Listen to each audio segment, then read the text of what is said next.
अब देखिए, ये भी मेरे लिए एक बड़ा, मैं तो खैर जी, मतलब आजकल कुछ समझ नहीं पा रहा हूँ कि क्या कमेंट किया जाए।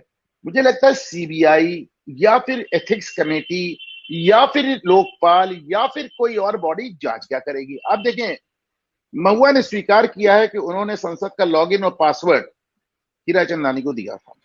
महुआ ने स्वीकार किया है कि वो दिल्ली में रहती थी, हीरा चंदानी बैठ के दुबई से उसको चलाते थे। महुआ ने स्वीकार किया है कि विदेश में रहते हुए ईरानदानी उनको उनके नाम पर सवाल पोस्ट करते थे। महुआ ने यह भी स्वीकार किया है कि वो उनसे महंगे गिफ्ट लेती रहती थी, उनसे घूमने फिरने में मदद लेती रहती थी। तो साहब फिर अब और आरोप बचा क्या? और तो उन पे कोई आरोप है भी नहीं ना। जितने आरोप हैं सब तो वो अपने मुंह से स्वीकार कर रही हैं, मीडिया में स्वीकार कर रही हैं, सबके सामने स्वीकार कर रही हैं। महुआ एक जो गेम खेल रही हैं वो ये कहती हैं कि वो एथिक्स कमेटी के पास जाके कहती हैं कि आपके पास क्रिमिनल मामले में कोई ज्यूरिडिक्शन नहीं है। तो मैंने लिखा भी था कि यानी महुआ ने खुद ही मान लिया कि क्रिमिनल मामला। तो आप एथिक्स कमेटी को कहती हो कि मेरे आपका क्रिमिनल मामले में कोई ज्यूरिडिक्शन नहीं है, और आप सोच रही है कि जब कोर्ट में जाएगा मामला तो मैं कह दूंगी कि या तो साहब मेरा पार्लियामेंट्री प्रिविलेज है, वहां पे पार्लियामेंट के अंदर क्या हो रहा है, आपके पास कोई ज्यूरिडिक्शन नहीं है। सब चीज वो मान के बैठे, ऐसा एक भी उन पे आरोप नहीं है जिसको महुआ, देखिए अभी तक उन्होंने अपना एक भी आरोप डिनाई नहीं किया। वो पलट के सिर्फ एक बात कहती हैं, पहले अडानी की जांच करो फिर मेरी जांच करना, पहले अंबानी की जांच करो फिर मेरी जांच करना। वो ऐसा, वो एक, आपको याद होगा एक वो फिल्म आई थी अमिताभ बच्चन की दीवार, तो उसमें शशि कपूर उसके सिग्नेचर लेके पहुंचता है, साहब कि इस पे ये तुम्हारा इकरार जुर्म है, इस पे तुम सिग्नेचर कर दो भाई। तो वो कहता है कि नहीं, जाओ पहले उस आदमी का सिग्नेचर लेके आओ, पहले उस आदमी का बड़ा फेमस सीन था, आपको याद होगा उनका। तभी वो तो बार बार पहले अडानी की जांच करो। तो ये कौन सी बात हुई भाई? ये दुनिया के किस कानून से होता है कि पहले अडानी की जांच होगी फिर महुआ? और उन मामलों की आप जांच भी क्या करेंगे जिसमें हर चीज वो अपने मुंह से स्वीकार कर चुकी है। महुआ मोत्रा को मैं पहले भी कहा, महुआ मोत्रा ने मुझे ट्विटर पे ब्लॉक कर दिया ओमकार जी, लेकिन मैं फिर से याद दिला दूं कि 2005 में भी इसी तरह का एक मामला आया था, और उसमें 11 सांसद फंसे थे, जिसमें 6 भाजपा के सांसद थे, 3 कांग्रेस के सांसद थे, एक बसपा का था और एक राष्ट्रीय जनता दल का था।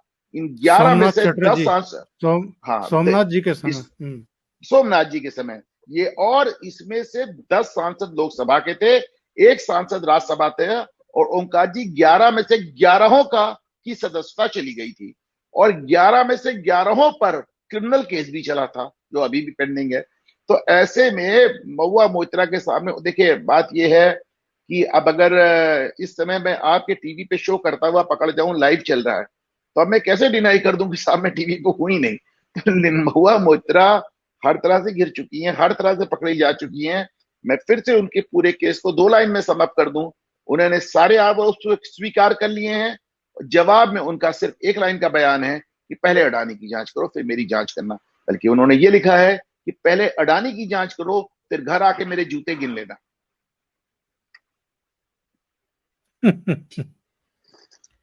और ये जो उनके पूर्व प्रेमी ने आरोप लगाया है कि वो बिना बुलाए 2 दिन लगातार मेरे घर आई, स्टाफ को डांटा, कुछ पेशबंदी कर रही हैं। ये ये क्या मामला है, कुछ समझ में आता है क्या?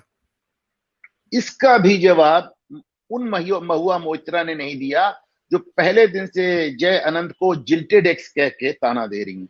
आज जिल्टेड एक्स एक अंग्रेजी का टर्म है जिसका मतलब है कि आपका एक प्रेमी जिसको आपने ठुकरा दिया हो, तो आप उसको लगातार जिल्टेड एक्स कह के ताना दे रही हैं। इसका भी आपने जवाब नहीं दिया। बल्कि आप देखिए, दिल्ली हाईकोर्ट में भी बड़ा इंटरेस्टिंग डेवलपमेंट हुआ। उसमें जय आनंद के ने एक हलफनामा ये दिया कि साहब महुआ मोइत्रा के जो वकील साहब हैं वो लगातार हम पे दबाव बना रहे हैं समझौता करने के लिए। तो फिर दिल्ली हाईकोर्ट ने वकील साहब को बहुत डांटा, और सो मच सो कि दिल्ली हाईकोर्ट में महुआ मोइत्रा के वकील साहब को अपना मुकदमा छोड़ना पड़ा। दिल्ली हाईकोर्ट ने उनसे पूछा कि आप कर क्या रहे हैं, आप मुकदमा लड़ने आए हैं महुआ मोइत्रा की तरफ से कि आप यहाँ पे कोई मीडिएशन सेंटर चला रहे हैं? तो अंततः उनको अपना मुकदमे से अपने आप को ही हटा लेना पड़ा।